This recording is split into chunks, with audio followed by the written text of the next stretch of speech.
ಬನ್ನಿ ದರ್ಶನ್ ವಿಚಾರಕ್ಕೆ ಹೋಗೋಣ. ದರ್ಶನ್ ಸಂಕಷ್ಟಗಳು ಒಂದ ಎರಡ? ಆ ಕಡೆ ಪ್ರೇಯಸಿ ಜೈಲಲ್ಲಿದ್ದಾರೆ, ಈ ಕಡೆ ಪತ್ನಿ ಮಗ ಕಣ್ಣೀರಿಡ್ತಾ ಇದ್ದಾರೆ.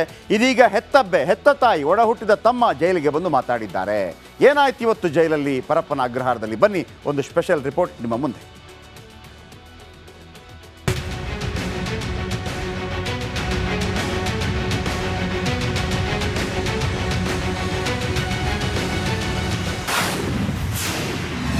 ಬರೋಬ್ಬರಿ 7 ವರ್ಷಗಳ ಬಳಿಕ ತಾಯಿ ದರ್ಶನ್ ಜೈಲಲ್ಲಿ ಹೆತ್ತಮ್ಮನನ್ನ ಕಂಡು ಕಣ್ಣೀರಿಟ್ಟ ಕಾಟೇರ. ಇಂಥ ಸ್ಥಿತಿ ಯಾರಿಗೂ ಬರಬಾರ್ದು. ಅದ್ಯಾವುದೋ ವಿಷಗಳಿಗೆಯಲ್ಲಿ ತಾಯಿಯಿಂದ ದೂರವಾಗಿದ್ದ ದರ್ಶನ್ 7 ವರ್ಷದಿಂದ ಮುಖವನ್ನೇ ನೋಡಿರಲಿಲ್ಲ. ಆದರೆ ಪರಪ್ಪನ ಅಗ್ರಹಾರ ಜೈಲಿನಲ್ಲಿ ವಿಚಾರಣಾಧೀನ ಕೈದಿಯಾಗಿರುವ ಮಗನನ್ನ ನೋಡಲು ತಾಯಿ ತಮ್ಮ ಜೈಲಿಗೆ ಆಗಮಿಸಿದ್ದಾರೆ. ಈ ವೇಳೆ ಅಮ್ಮನನ್ನ ಕಂಡ ಕಾಟೇರ ಕಣ್ಣೀರು ಹಾಕಿದ್ದಾರೆ.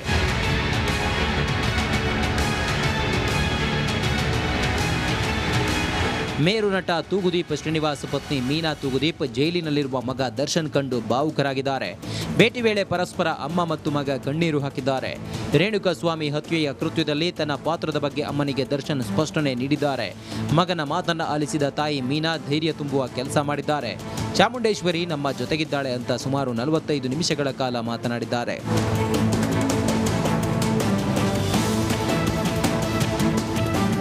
ನಟ ದರ್ಶನ್ ಬಗ್ಗೆ ಹಿರಿಯ ನಟ ಹರೀಶ್ ರೈ ಮೆಚ್ಚುಗೆಯ ಮಾತಾಡಿದ್ದಾರೆ. ಬೆಳಿಗ್ಗೆ ಅವರು ಎಷ್ಟು ಗಂಟೆ ಮಲಗಿಲ್ಲ 5 ಗಂಟೆ ಎದ್ದು ಜಿಮ್ಮಿಗೆ ಹೋಗ್ತಾರೆ. ಯಾವ ಹೀರೋ ಹೋಗ್ತಾರೆ ಇಲ್ಲಿ? ಅಂದರೆ ನಾನು ಯಾವ ಹೀರೋ ಅಂತ ಹೇಳಿದರೆ, ಇದನ್ನು ಇಷ್ಟು ಸಕ್ಸಸ್ ಬಂದ ಮೇಲೂ ಹೀರೋಗಳು ಬೇಡ ರೆಸ್ಟ್ ಮಾಡುವ, ಏನು ಬೇಕಾದಷ್ಟು ಇದೆಯಲ್ಲ ನನಗೆ, ಅದಲ್ಲ ಅವರಿಗೆ. ಅವ್ರು ದುಡ್ಡು ಲೆಕ್ಕಾಚಾರ ಮಾಡ್ತಾರಲ್ಲ, ಅಥವಾ ದೊಡ್ಡ ಮನೆ ಕಟ್ಟಬೇಕು ಅಂತ ಅವ್ರು ಆಸೆ ಪಟ್ಟಿಲ್ಲ. ಏನಕ್ಕೆಂದರೆ ನೀವು ನೋಡಿ ಚಿಕ್ಕ ಕೆಲವರು ಬಿಸ್ನೆಸ್ ಮ್ಯಾನ್ಗಳು ಫಸ್ಟು ಮಾತೆತ್ರ ದೊಡ್ಡ ಮನೆ ಶೋ ಕಾಣಬೇಕು ಅಂತ. ಇವರಲ್ಲಿ ತೋಟದಲ್ಲಿ ಮಲಗ್ತಾರೆ, ಹಸುಗಳ ಪಕ್ಕದಲ್ಲಿ. ಆ ಹಸುಗಳು ಸೊಳ್ಳೆ ಕಚ್ತದೆ, ಅದ್ರ ಪಕ್ಕನೇ ಅವರು ಏನು ಕಲಾವಿದನಾಗಿ ಇದೆಲ್ಲ ತೊಂದರೆ ಬೇಡ ಅಂತ ಅವ್ರದ್ದೊಂದು ಒಳ್ಳೆ ದೊಡ್ಡ ತೋಟದಲ್ಲಿ ಕಾಂಪೌಂಡ್ ಒಳಗಡೆ ಯಾರು ಬರಬಾರ್ದು, ನಾನು ಆ ಪ್ರಾಣಿಗಳ ಜೊತೆಗೆ. ಏನಕ್ಕೆ ಪ್ರಾಣಿಗಳ ಜೊತೆ ಇರ್ತಾರೆ ಅಂದರೆ ಮುಗ್ಧರು ಪ್ರಾಣಿಗಳು ಆ ಪ್ರೀತಿ ತೋರಿಸಿ ಈ ವ್ಯಕ್ತಿದ ಒಳಗಡೆ ಗುಣ ಅದೇ ಥರ ಇರೋದು. ದರ್ಶನ್ ಮೇಲಿನ ಅಂಧಾಭಿಮಾನವೋ ಹುಚ್ಚು ಪ್ರೀತಿಯೋ ಗೊತ್ತಿಲ್ಲ. ಕಾಟೇರನ ಫ್ಯಾನ್ ಮೈ ಮೇಲೆ ಗಾಯದ ಗುರುತು, ರಕ್ತದ ಕಲೆಯ ಮೇಕಪ್ ಮಾಡಿಕೊಂಡು ಫೋಟೋ ಶೂಟ್ ಮಾಡಿಸುತ್ತಿದ್ದಾರೆ. Bureau report, Republic Kannada. Okay, ಈ ನಡುವೆ ಕೆಲವರು ಕೈದಿ ನಂಬರ್ 6106 ಅಲ್ಲಿ ಹಾಕಿಸ್ಕೊತಾ ಇದ್ದಾರೆ.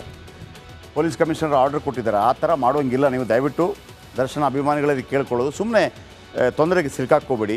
ಅನಗತ್ಯವಾಗಿ ಕೆಲವು ಆ್ಯಂಟಿ ಸೋಷಲ್ ಎಲಿಮೆಂಟ್ಗಳಾಗಬೇಡಿ ದಯವಿಟ್ಟು.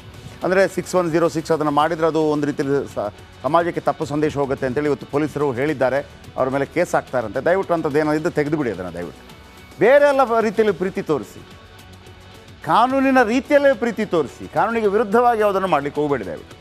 ಇನ್ನು ಕಣ್ಣೀರಿಟ್ಟ ದರ್ಶನ್ ತಾಯಿ ಮೀನಾ ತೂಗುದೀಪ ಅವರು ಕಳೆದ 7 ವರ್ಷಗಳಿಂದ ಇವರನ್ನು ಭೇಟಿಯಾಗಿಲ್ವಂತೆ. ಮೈಸೂರಲ್ಲಿದ್ದರೂ ಕೂಡ ಇವರು ಬೇರೆ ಮನೆಯಲ್ಲಿ, ಅವರ ಬೇರೆ ಮನೆಯಲ್ಲಿ, ಅವರ ನಡುವೆ ಏನೋ ಆಗಿದೆ ಅನ್ನುವಂಥ ಗುಸುಗುಸು ಇದೆ. ಆದರೂ ಕೂಡ ಇವತ್ತು ಬಂದಿದ್ದಾರೆ, ಬಹಳ ದಿನಗಳ ನಂತರ ಬಂದಿದ್ದಾರೆ. ಜೈಲಲ್ಲಿ 10ನೇ ದಿವಸ ಇವತ್ತು.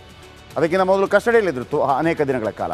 ನಟ ದರ್ಶನ್ ತಾಯಿ ಜೊತೆಗೂ ಜಗಳ ಮಾಡಿದ್ರಾ ಅನ್ನುವಂಥ ಒಂದು ಮಾತು ವಲಯದಲ್ಲಿ ಕೇಳಿಬರ್ತಾ ಇದೆ, ಸಿನಿಮಾ ವಲಯದಲ್ಲಿ. ಹೌದು, ಅವ್ರ ಜೊತೆನೂ ಜಗಳ ಆಡಿದ್ದಾರೆ. ತಮ್ಮ ದಿನಕರ ಮೇಲೂ ಕೂಡ ದರ್ಶನ್ ಹಲ್ಲೆ ಮಾಡಿದ್ದರು ಅನ್ನುವಂಥ ಒಂದು ಆರೋಪಗಳಿದೆ. ಅನೇಕರ ಮೇಲೆ ಹಲ್ಲೆ ಮಾಡಿದ್ದಾರೆ, ಕುಡಿದ ಟೈಮಲ್ಲಿ ಹಿಂಗೆಲ್ಲ ಆಗುತ್ತೆ ಅಂತೇಳಿ. ಕೆಲವರು ಹೌದು ಅಂತಾರೆ, ಕೆಲವೇ ಅಂಥದ್ದೇನಿಲ್ಲ ಅಂತಾರೆ. ಡೌಟ್ ಯಾಕೆ ಬರುತ್ತೆ ಅಂತಂದರೆ, ಜೈಲಿಗೆ ಹೋದಾಗ ಯಾಕೆ ಬರಲಿಲ್ಲ ಅವರು, ಇಷ್ಟಾದಾಗ ಜೈಲಿಗೆ ಹೋದಾಗ ಯಾಕೆ ಬರಲಿಲ್ಲ, ಬೇಗಕ್ಕೆ ಯಾಕೆ ಬರಲಿಲ್ಲ ಅನ್ನುವಂಥದ್ದು. ಆದರೆ 7 ವರ್ಷದಿಂದ ತಾಯಿ ಮತ್ತು ನಟ ಮುಖಾಮುಖಿ ಆಗಲೇ ಇಲ್ವಂತ, ಕಳೆದ 7 ವರ್ಷಗಳಿಂದ. ಈಗ ತಾಯಿ ಜೊತೆ ದಿನಕರ್ ತೂಗುದೀಪ ನೆಲೆಸಿದ್ದಾರೆ ಅಂತ, ದರ್ಶನ್ ಜೊತೆ ಇಲ್ಲ. ಅತ್ತ ರೇಣುಕಾಸ್ವಾಮಿ ಕೇಸ್ನಲ್ಲಿ ಜೈಲು ಸೇರಿದ್ದಾರೆ ದರ್ಶನ್, ಎಲ್ರಿಗೂ ಗೊತ್ತಿರುವಂಥ ವಿಚಾರ. ದರ್ಶನ್ ಜೈಲು ಸೇರಿದ್ದಕ್ಕೆ ನೊಂದಿದ್ದಾರೆ ತಾಯಿ ಮೀನಾ ತೂಗುದೀಪ. ಕೆಲ ದಿನಗಳಿಂದ ಒಬ್ಬಂಟಿಯಾಗಿ ವೇದನೆಯನ್ನು ಅನುಭವಿಸ್ತಾ ಇದ್ದಾರೆ. ಮನೆಯಲ್ಲಿ ಯಾರ ಜೊತೆ ಮಾತಾಡ್ತಾ ಇಲ್ವಂತೆ ಮೀನಾ ಅವರು. ಮೈಸೂರಲ್ಲಿದ್ದ ಮೀನಾ ಮಗನನ್ನು ನೋಡಿ ಅತ್ತಿದ್ರು. ಆಘಾತ ನೋವಿನಿಂದ ಜರ್ಜರಿತಗೊಂಡಿದ್ದಾರೆ ಮೀನಾ. ತನ್ನ ಪ್ರೀತಿಯ ಮಗ ರೀ ತೂಗುದೀಪ ಶ್ರೀನಿವಾಸ್ ಹೋದ್ರಂತ ನಾನು ಮೊನ್ನೆ ಕೂಡ ಹೇಳಿದೆ. ಉದ್ದನೇ ಜಡೆ ಇತ್ತು ಅವರಿಗೆ, ತುಂಬ ದಪ್ಪ ಕೂದಲಂತೆ ಅವರಿಗೆ. ತೂಗುದೀಪ ಶ್ರೀನಿವಾಸ್ ಅವರು ಮಲ್ಲಿಗೆ ತಗೊಂಬರೋರಂತೆ. ಅವರೇ ಮುಡಿಸೋರಂತೆ. ಯಾವಾಗ ತೂಗುದೀಪ ಶ್ರೀನಿವಾಸ್ ಅವರು ತೀರ್ಕೊಂಡ್ರು ಆ ಕೂದಲನ್ನು ಅವ್ರು ಬಾಬ್ ಕಟ್ ಮಾಡ್ಕೊಂಬಿಟ್ರು, ಅಂದರೆ ಕಟ್ ಮಾಡ್ಕೊಂಬಿಟ್ರು. ಯಾಕೆ ಅವರಲ್ಲಿದ್ದರೆ ಯಾಕೆ ಅಂತ ಅಷ್ಟು. ಆಮೇಲೆ ಮಕ್ಕಳನ್ನು ಕೂಡ ಅಷ್ಟೇ, ಎಲ್ಲಿ ಹಾಕ್ತೀರಪ್ಪ ಟೆಂಟು, ಅಲ್ಲಿ ಇರ್ತೀನಿ ನಾನು ನಿಮ್ಮ ಜೊತೆ ಅಂತ ಹೇಳಿದಂಥ ಮಾತು ಈಗಲೂ ಕೂಡ ಕಿವಿ ಕೇಳ್ತಾ ಇದೆ. ಇನ್ನು ಅಜ್ಜಿಯನ್ನು ಸಂತೈಸ್ತಾನೆ ದರ್ಶನ್ ಮಗ, ದರ್ಶನ್ ಅಕ್ಕನ ಮಗ ಚಂದನ್, ಮತ್ತೊಬ್ಬ ದೊಡ್ಡವ. ಇಡೀ ಮೀನಮ್ಮ ಅವ್ರನ್ನ ಹಣ್ಣು ಹಂಪಲು ಊಟ ತಿಂಡಿ ತಂದು ಕೊಟ್ಟು ಚಂದನ್ ನೋಡ್ಕೊಂಡಿದ್ದ ಅಕ್ಕನ ಮಗ. ಈಗ ಕೊನೆಗೂ ಎಷ್ಟು ಕೋಪ ಮತ್ತೊಂದು ಏನಿದ್ರು ಕೂಡ ಮಗನನ್ನು ನೋಡಿದ ತಕ್ಷಣ ಕಣ್ಣೀರ ಕಟ್ಟೆ ಒಡೆದು ಬಂತು. ಮೀನಾ ಮತ್ತು ದರ್ಶನ್ ಪರಸ್ಪರ ತಬ್ಬಿಕೊಂಡು ಅಳ್ತಾ ಸ್ವಲ್ಪ ಹಗುರವಾದ್ರಂತೆ. 7 ವರ್ಷದ ನಂತರ ತಾಯಿಯನ್ನು ನೋಡಿ ದರ್ಶನ್ ಕೂಡ ಹತ್ತಿರ್ತಾರೆ. ಎಷ್ಟಾದರೂ ಕೂಡ ಭಾವುಕ ಮನುಷ್ಯ ದರ್ಶನ್ ಕೂಡ. ಇಂಥದ್ದೆಲ್ಲ ಆಗತ್ತೆ ಅಂತ ಯಾರು ಗೊತ್ತಿತ್ತು? ನಮಗೆ ನಾವೇ ಕಟ್ಟುಪಾಡು ಹಾಕೋಬೇಕಲ್ವಾ? ಮನುಷ್ಯನ ಒಳಗೆ ಎರಡೂ ಇರುತ್ತೆ, ಒಂದು ಪ್ರಾಣಿ ಇರುತ್ತೆ, ಒಂದು ಸಾಧು ಪ್ರಾಣಿ ಇರುತ್ತೆ, ಒಂದು ಕ್ರೂರ ಪ್ರಾಣಿ ಇರುತ್ತೆ. ಪ್ರತಿಯೊಬ್ಬ ಮನುಷ್ಯ ಅದು ದಬಂಗ್ ಅಂತಾರೆ, ಅದನ್ನು ನಮ್ಮಲ್ಲೂ ಇರುತ್ತೆ. ಆದರೆ ನಾವು ಆ ದಬಂಗನ್ನು ಸ್ವಲ್ಪ ಮುಚ್ಚಿಟ್ಟು ಅದಕ್ಕೆ ಅವಕಾಶವನ್ನು ಕೊಡೋದಿಲ್ಲ. ಆದರೆ ಒಬ್ಬ ಮನೆಯಲ್ಲಿ ಹೇಳೋಕ್ಕೆ ಕೇಳೋಕ್ಕೆ ಯಾರಾದರೂ ಇರಬೇಕು ಅಂತಿರುತ್ತಲ್ಲ, ತಾಯಿ ಇಲ್ಲ, ತಮ್ಮ ಇಲ್ಲ, ಎಲ್ಲ ಸುತ್ತಮುತ್ತ ಇರೋರೆಲ್ಲರೂ ಕೂಡ ಗೊತ್ತಲ್ಲ ಎಂಥವ್ರು ಅಂತೇಳಿ. ಹಂಗಾಗಿದೆಯಾ ಪರಿಸ್ಥಿತಿ. ಆದರೂ ಕೂಡ ತಾಯಿ ಮನಸ್ಸು ಕರಗಿತು ಇವತ್ತು.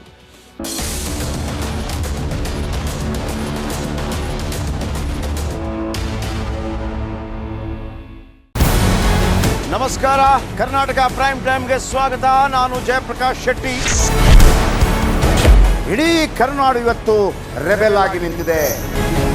ಈ ಹಗರಣಗಳನ್ನು ಸದನದಲ್ಲಿ ಪ್ರಸ್ತಾಪ ಮಾಡಲು ಕೂಡ ಕಾಂಗ್ರೆಸ್ ಹಿಂದೇಟು ಹಾಕಿದ್ದೇಕೆ? ನಿಮ್ಗೆ ಸಂಬಳ ಅದಕ್ಕೆ, ನಿಮಗೆ ವಾಹನ ಅದಕ್ಕೆ, ನಿಮಗೆ ವೆಪನ್ ಅದಕ್ಕೆ, ನೀವು ಅದನ್ನು ಸೆರೆ ಹಿಡಿಬೇಕಾಗಿತ್ತು. ನೀವು ವಿದ್ಯುತ್ ಬರ ಇದೆ ಅಂತ ಹೇಳ್ತಾ ಇದ್ದೀರಿ, ಎಲ್ಲಿ ಬರ ಇದೆ ನೀವು ಹೇಳಬೇಕು. ಪಾಕಿಸ್ತಾನ್ ಆಕ್ಯುಪೈಡ್ ಕಾಶ್ಮೀರ್ ಅದು ಎಂದೆಂದಿಗೂ ನಮ್ಮದು. 40 ಮೆಷಿನ್ಗಳು ತಂದಿತ್ತು ನೋಟ್ ಎಣಿಸುವುದಕ್ಕೆ, ಅದೇ ಹಾಳಾಗಿತ್ತು. ಮಥುರಾದ ಗಲಾಟೆ ಇದೆಯಲ್ಲ, ಅದು ಸ್ಥಳೀಯವಾಗಿ ಕೂತು ಪರಿಹರಿಸಬಹುದಾದಂಥ ಕಾನೂನಿದೆ. ಅದು ಗ್ಯಾರಂಟಿ ಯೋಜನೆಯಿಂದ ನಷ್ಟ ಆಗಿದೆ, ಲಾಭ ಆಗಿದೆ, ದಯವಿಟ್ಟು ಹೇಳಿ.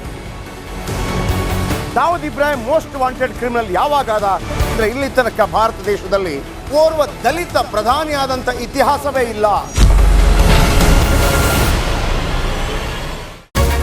ರಿಪಬ್ಲಿಕ್ ವರ್ಲ್ಡ್ ಆಪ್ ಇದು ಕೇವಲ ಅಪ್ಲಿಕೇಶನ್ ಅಲ್ಲ, ಸಮಗ್ರ ಸುದ್ದಿಗಳ ಸಂಪರ್ಕ ಮಾರ್ಗಕ್ಕೆ ಕ್ರಾಂತಿಕಾರಿ ಬದಲಾವಣೆ.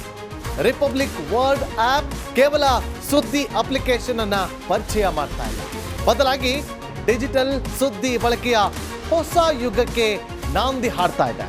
ಇದೊಂದು ಬ್ರೇಕಿಂಗ್ ನ್ಯೂಸ್, ಪ್ರಭಾವಶಾಲಿ ಕಾರ್ಯಕ್ರಮಗಳಿಗೆ ಗಟ್ಟಿಯಾದ ವೇದಿಕೆ. ರಿಪಬ್ಲಿಕ್ ವರ್ಲ್ಡ್ ಅಪ್ಲಿಕೇಶನ್ ಈಗ ಲೈವ್ ಆಗಿದೆ. ಗೂಗಲ್ ಪ್ಲೇ ಸ್ಟೋರ್ ಮತ್ತು ಆಪಲ್ ಆಪ್ ಸ್ಟೋರ್ ಎರಡರಲ್ಲೂ ಲಭ್ಯವಿದೆ. ಈಗಲೇ ಡೌನ್ಲೋಡ್ ಮಾಡಿ.